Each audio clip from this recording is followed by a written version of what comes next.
Benedicite, soy el Padre Julio desde el Eremitorio Emaús de la Iglesia Antigua Diversidad Cristiana. Hoy voy a estar respondiendo algunas preguntas que me han hecho llegar en la semana, pero ciertamente son muchas, así que otras quedarán para otro día y algunas que preguntas son temas que se plantean quedarán para después de la Navidad poder hacer varios encuentros, ¿verdad? En primer lugar, que dé algunos ejemplos para confeccionar una regla de vida. Bien, yo creo que la regla de vida la podemos tomar de las ya existentes. Tenemos la regla de San Bruno, tenemos la regla de San Benito, tenemos la regla de San Basilio, tenemos la regla para eremitas. Yo, por ejemplo, tomé como regla de vida la de San Nilo de Sora. Lo que por ahí podemos hacer es escribir las aplicaciones. ¿Por qué?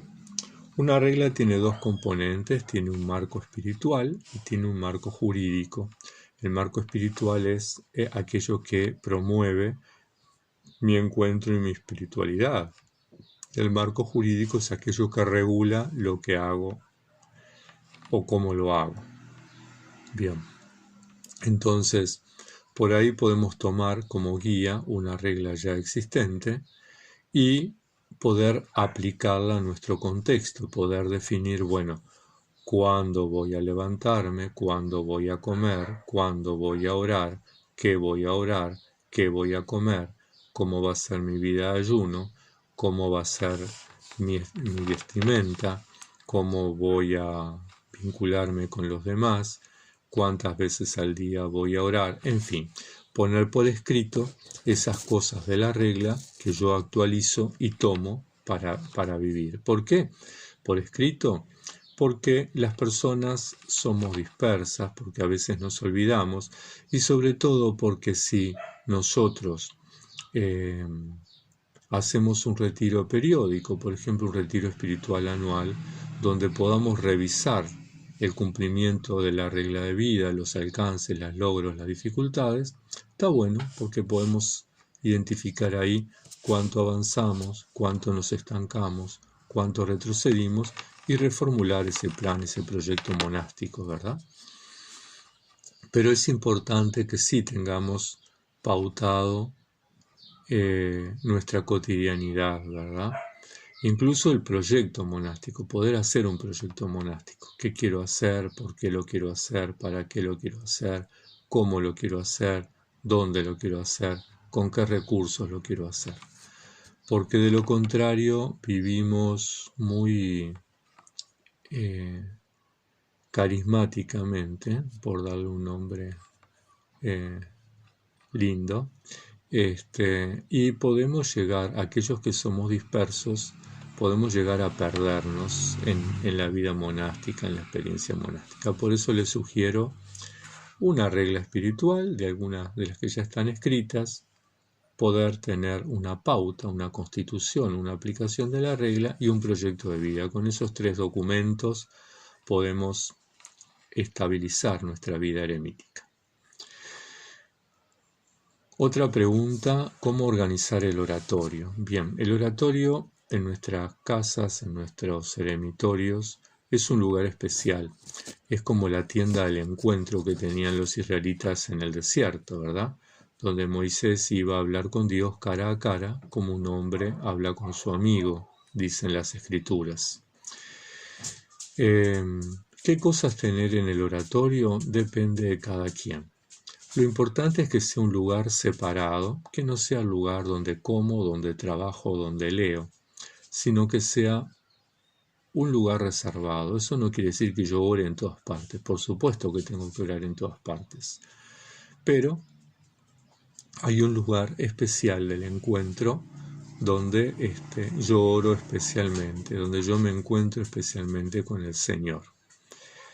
Puede ser un rincón de la casa, podemos levantar un tabique en una de las piezas, eso es lo que yo hice, separé una pieza y a través de un tabique quedó generado el oratorio, ¿verdad? Quienes han visto los videos de de la celebración eucarística en tiempo de pandemia, habrán visto que hay una pared de madera donde están los santos íconos, donde está el altar y, bueno, ahí yo de alguna manera tengo ese espacio, ¿verdad? ¿Qué cosas tener? Depende de cada quien. Unos podrán tener una silla, otros una estera, otros un almohadón, otros una cruz, otros una vela, otros una lámpara de aceite, una planta, íconos, nada. Eso depende de cada quien. Lo importante es que el oratorio sea justamente el espacio de oración, que ese espacio a uno lo lleve a orar, ¿verdad? Promueva la oración, que no lo disperse, que no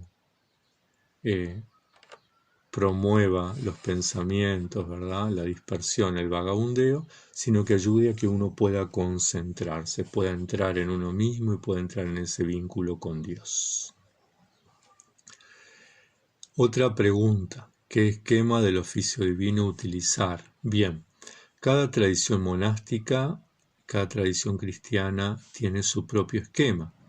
La Iglesia Ortodoxa tiene su libro de oración, la Iglesia Católica Romana tiene la liturgia de las horas, la Iglesia Anglicana tiene el libro de oración común, la Iglesia Luterana tiene el culto para el pueblo de Dios. Dependerá de nuestra tradición la liturgia que utilicemos. Ciertamente quienes hemos optado por una espiritualidad ecuménica, hemos incluido aspectos de uno y otra tradición cristiana. ¿Por qué? Porque eso de alguna manera nos vincula con nuestra historia pasada, nos vincula con la iglesia indivisa, ¿verdad? Podemos también optar aquella tradición que tenían los santos monjes de la iglesia indivisa, sobre todo los padres del desierto, no había un esquema de oficio divino, se rezaban los 150 salmos, algunos en el día, otros en la semana. Eso dependerá de cada quien. Lo importante es tener en cuenta que el oficio divino es el instrumento que tenemos de oración eclesial cada tantas horas, donde celebramos momentos especiales de la historia de la salvación, ¿verdad? Por lo tanto, cada quien organícelo de la forma que considere mejor y en función de eso desarróllelo.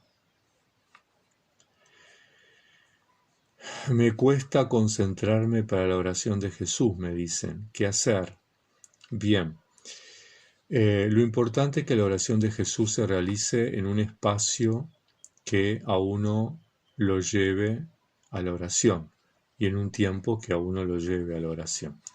Hay como momentos especiales de la jornada, por ejemplo, la madrugada o el amanecer y el atardecer, porque nosotros nos tranquilizamos, el entorno se tranquiliza y es un momento privilegiado para la oración.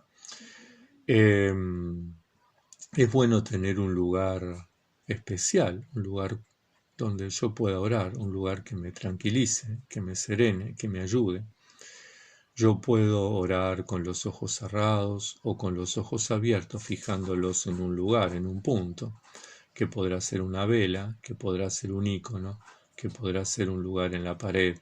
Lo importante es que yo pueda concentrarme. Poder dejar atrás toda la jornada, toda la rutina, todos los pensamientos. Hacer uso de la respiración. Sabemos que la respiración lenta y pausada baja el ritmo cardíaco y nos ayuda a serenarnos. Cuando uno está muy acelerado en la vida,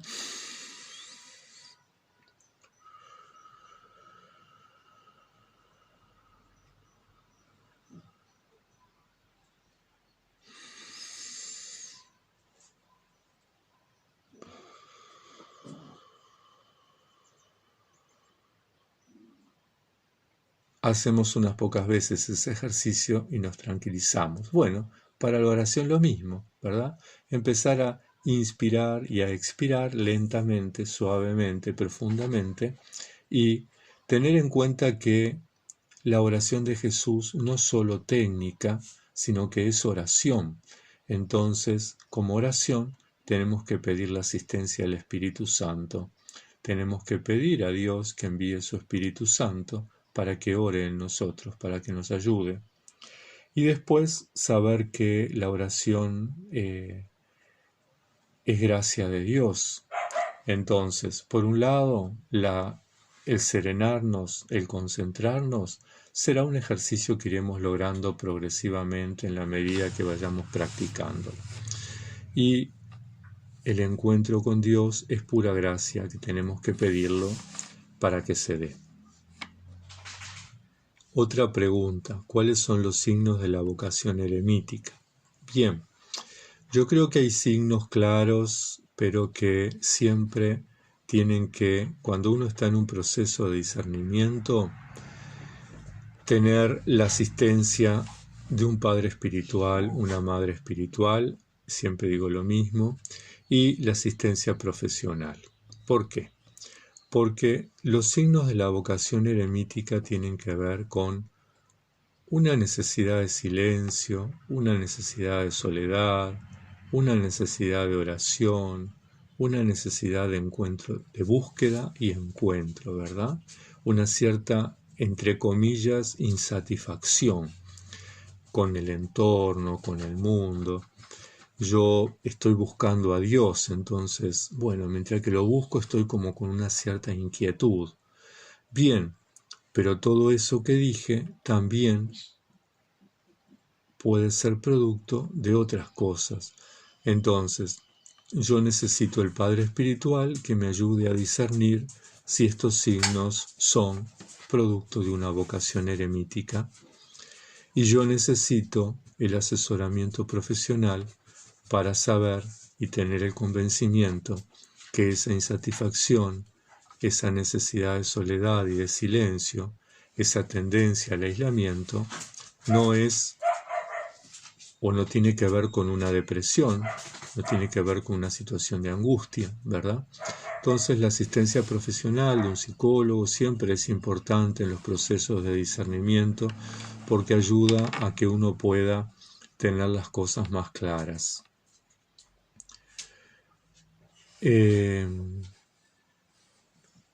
¿Por qué los apotegmas hablan de Abba y de Ama? Bien. En realidad tiene que ver con, primero, son conceptos arameos. Ya Abba está en la Biblia, es lo que Jesús usaba para referirse al Padre, ¿verdad? Abba, Padre, Papá. Ama también es arameo y está vinculado a mamá. Bien, en los apotegmas en realidad los padres y las madres del desierto justamente era el título que se daban, era la forma de llamarse padre, madre. No estaba vinculado al concepto que tenemos hoy de padre en cuanto ministro ordenado, ¿verdad? Sino más bien a un acto de humildad. Yo, monje, me considero un aprendiz, me considero un principiante, y al otro monje lo llamo padre por su experiencia, por su compromiso, porque representa justamente esas cosas a las que yo aspiro.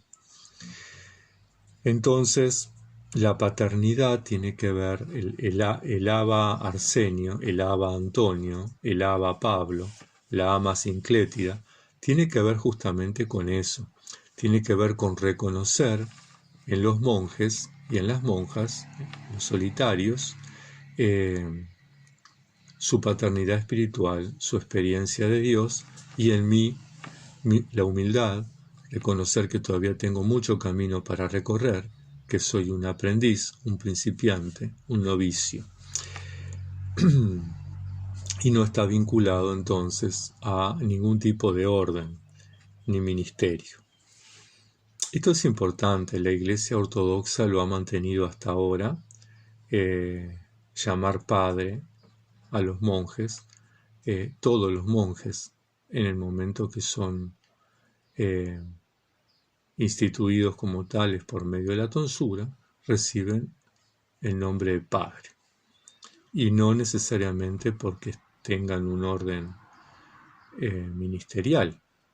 Los monjes en la Iglesia Ortodoxa que tienen un orden son monjes que tienen otro nombre, se les designa como hieromonjes, y es importante eso, ¿no? Porque es parte de nuestra tradición y es algo que debiéramos por ahí recuperar en algún momento, porque el término hermano en la tradición latina por ahí está bastante corrompido, en el sentido de que en la vida monástica de la Iglesia occidental, los hermanos eran aquellas personas iletradas e incultas que no accedían a los requerimientos básicos para ser monje. Entonces eran una categoría de monjes que se dedicaban solo al trabajo manual, no hacían trabajo intelectual, que se dedicaban a las tareas de mantenimiento del convento, del monasterio, que no asistían al coro, no celebraban el oficio divino porque no sabían leer. Y entonces se les ponía como tarea que rezaran Padre Nuestro y Ave María. De ahí un poco el origen del rosario que tiene la Iglesia latina. Entonces, está bueno por ahí pensar en recuperar, ya lo hablábamos el otro día con un hermano, recuperar esta tradición de la Iglesia indivisa, esta tradición de nuestros padres monásticos, ¿verdad? De utilizar el nombre de padre no vinculado, o de madre, no vinculado a un orden presbiteral, a un orden diaconal, sino justamente porque es parte de nuestra tradición monástica propiamente dicha. Otra pregunta es cómo era la vida sacramental de los padres del desierto. Bueno, los padres del desierto en realidad tenían una vida sacramental como la de todos los cristianos, tal vez menos practicada. La estructura eclesial que tenemos nosotros hoy se la debemos a Eusebio de Cesarea, no a la Iglesia y sus procesos como tal, ¿verdad? Hasta el siglo IV el cristianismo era perseguido, había tremendas masacres, cada tanto había una terrible persecución y eso llevaba la vida de muchísimas personas. Algunos cristianos comenzaron a negociar, a dialogar, los padres apologetas, a justificar ante el imperio que el cristianismo no era peligroso, y algunos historiadores empezaron, en el caso de Eusebio de Cesarea, que escribió la historia eclesiástica, trató de demostrar al imperio que el cristianismo no era una religión peligrosa, que era una religión ordenada y que estaba jerárquicamente ordenada. Por lo tanto, no era algo carismático, disperso, diverso, lo cual ciertamente lo era. La iglesia de los primeros siglos era muy diversa y, bueno, con muchas liturgias, con muchas teologías, con muchas formas de adorar a Dios y diversas cada una. Los padres del desierto, algunos como San Pablo, el ermitaño y otros, se van al desierto huyendo de las persecuciones para salvar la vida. Otros, como el caso de San Antonio, llamados un poco por Dios y un poco condicionados por el entorno, porque la iglesia ya había logrado la paz, y al lograr la paz se había como achanchado, había como empezado a adquirir cosas de la cultura, ya no había mártires, entonces como no había mártires, los monjes buscaban otra forma de martirio, que era sin el derramamiento de sangre. Por lo tanto, se iban al desierto a luchar contra el mal, contra el diablo, contra sí mismos, tratando de obtener una purificación. En el desierto y en la soledad, la vida sacramental era difícil. No había un presbítero que celebrara la Eucaristía todos los domingos. Entonces, aquellos que estaban alejados participaban de la Eucaristía cuando podían, cuando se arrimaban a la ciudad o cuando un presbítero llegaba a ellos, como en el caso de aquel presbítero que fue a llevarle la comunión a San Benito, que estaba en la soledad aquel día de Pascua. Entonces, había otros que, bueno, que por ahí vivían en colonias o vivían más cercas y tenían algún presbítero cerca y participaban de la Eucaristía. Pero la Eucaristía no era como hoy una cuestión de rito semanal, mucho menos diario. Por lo tanto, en ese sentido sucedía eso. En cuanto a la reconciliación o la confesión, era diferente. Verán, hoy, Goma, basta, venga, hoy están un poco alterados, será por el día lindo. Entonces, la confesión era diferente.